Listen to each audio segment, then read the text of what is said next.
Hi, everybody. Welcome to 2ZQ Hot Takes, where we discuss issues both big and small. I am your host, the very handsome Tim Kirk, and today I'll be talking about what it means to be qualified. What does it mean to be qualified? In my life, I have delivered newspapers, caddied at a golf club, sold goods at several flea markets in the New York metro area, worked in money market operations for the Bankers Trust Company, cooked everything from wine and cheese, pub grub to haute cuisine in expensive restaurants, waited tables, got to wait on an impressive array of celebrities and politicians, as well as regular people, tended bar. After 4 drinks, everybody is an a-hole. Managed several restaurants and had to deal with everything from raw emotion to takeout containers. Was classical music department manager for HMV Records. More celebrities. It was star-studded every day. Worked as an AV tech at an Ivy League university.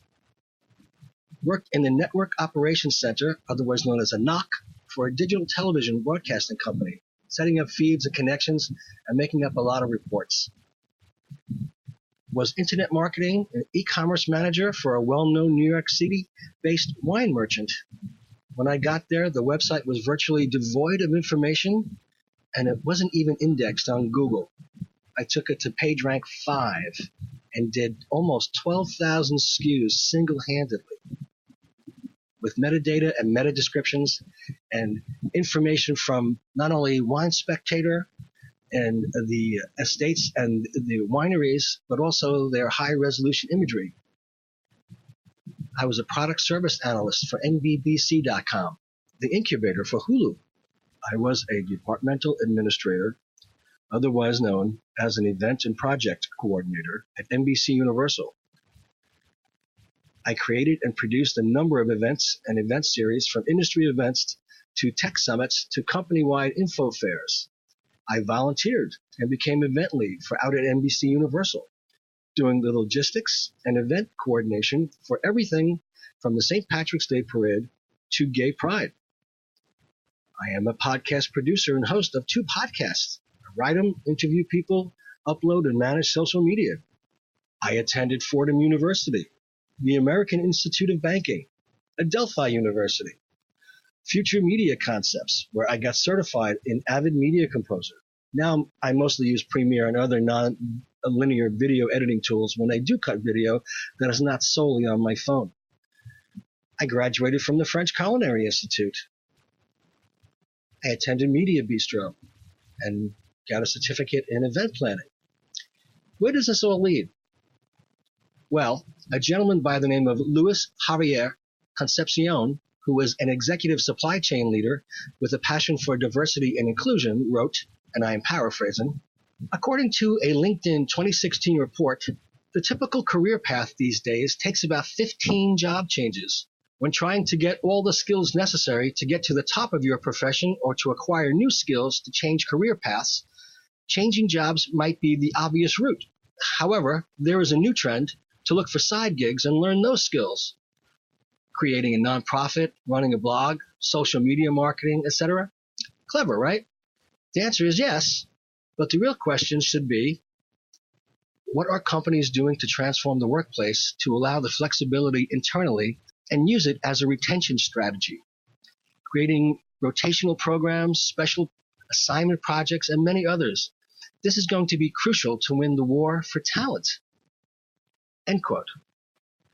Where does this all lead, one might think? I guess I have another job or two to go before I become a CEO of a Fortune 500 corporation. I have always believed that I, along with quite a lot of people, can be presented a challenge, whether it be technical skill, professional goals, or a combination of that to any degree. Just work and work hard. And if you get it, you will do it. I have seen quite a lot of smoke and mirrors, dog and pony shows, bells and whistles, and large rounds of self-congratulations on very skimpy results to confuse and addle peers, and have seen it work, much to my amazement. If they just put the same effort into actually accomplishing what they pretend to do, it would be less glamorous and somewhat more tedious, but more fruitful, I like to tell myself. It's sort of like being the guy everyone calls or has to call when they do call in sick to work. All you think to yourself is, you are a terrible, unconvincing actor, as bad as the guy who pretends he made reservations to the place their partner wants to go on Valentine's Day and forgot to make a reservation. So they put on an act and make like they did reserve a table and stomp their feet or throw a tantrum in an attempt to get a table when they didn't, to save face. By the way, just use open table or resi. And everyone knows it, but everyone agrees on letting it pass because they want the same hall pass when they do it. I have worked with very many people I knew were, let's say, clinically inept and unfit for their positions, both socially and professionally. And by professionally, I do not mean being technically proficient. I mean being able to stand up like a responsible, reasonable, respectable, compelling, adept adult in a professional setting. I've maintained that quite a lot of people get the chance to grab the ring, adopt an esoteric lexicon, and they all get caught up in the fever of the experience, go off and running without a real clue. But since so many others are doing the exact same thing, it is hard to call them on it until push comes to shove, and by then they have failed up. I also know a great deal of people who were initially given short shrift and wound up being invaluable to teams, orgs, and corporations because their egos were in check, and they just plied themselves to their positions, were critical of their own work, resolved to succeed, and were smart enough to see opportunity. What's worse is that while these people progress in earnest on merit, a lot of people with the same or better capabilities were brushed aside and not given a second thought. I have seen ageism, racism, sexism, homophobia, weightism, all sorts of bias, cognitive or not, in action. You currently experience ageism and was astonished to see weightism come into play. Men and women with high degrees of intelligence and social skills could walk into the same room, meet the same people, say word for word what a youthful, slim, subjectively better dressed, conventionally more attractive individual would speak after the heavier person did. The heavier person would be coldly rejected by allegedly informed, woke, smart people, while the pretty ones were warmly received and embraced merely by their appearance and situational vocabulary, even though they didn't really understand the words they were speaking. Appearances count for more than we like to believe. It is quite galling to see people be dismissed out of hand due to their appearance, and by that I mean they dress and groom well, they just aren't chicly pretty.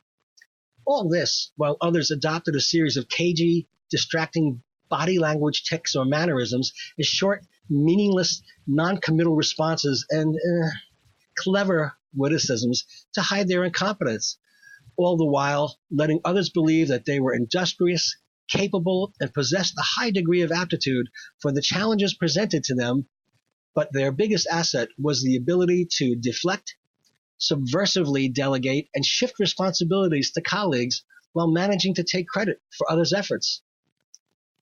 But none of this says anything about soft skills, nor does it even address soft skills. Being able to empathize with and deal with issues, problems, and communicate your progress and achievements without diminishing what others do is a great skill set. Dealing with people, problems, and politics is not simple and requires emotional intelligence and intestinal fortitude, which many of us would rather not be put to the test. It is not cut and dry and cannot simply be read and interpreted on a resume or a job application. Some managers couldn't care less. They need to meet requirements and/or quotas, or their positions are in peril, and that is as far as they are willing or able to extend themselves. You have to get people and want them to succeed. I have been lucky enough to have managers see in me what others overlook entirely. Not all managers. And have always been grateful to them for the opportunity and the acknowledgement of work well done. It's encouraging, it is motivational, and it doesn't take anything away from anyone to do so. Just like being nice to strangers. It doesn't hurt, doesn't cost anything, and it just might make somebody's day, week, month, year, or even jumpstart their career. Small talk is important, at least as important as big talk. You can only go so far with both or either. I'm ready for my boardroom experience. Thanks for listening. See you next time, and as the kiddies say, peace out.